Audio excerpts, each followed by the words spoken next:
Dahil sa laban ni Naoya Inoue versus Ahmad Alib mga idol, samot-saring komento na kung saan ay talagang pangit daw ang kanilang laban.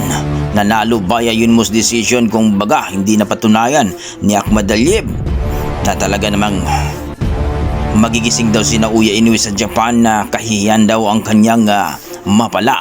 Well mga idol, kitang-kita natin dito na medyo talaga nag-alangan dito si Ahmad Alib, pero itong si Naoya Inoue mga idol, hindi daw impresibo din ang kanyang pinapakitang laban mga idol. Kumbaga takot daw din dito kay Ahmad Alib. Well mga idol, ayon din kay Cuadroles Casimero, talaga naman daw na walang ibang makakatalo kay Naoya Inoue mga idol, ang ating nag-iisang angas ng Pinas mga idol. No, kung sakali daw na mapalaban at talagang konfirmado na itong si Naoya Inoue ay hindi na talaga iiwan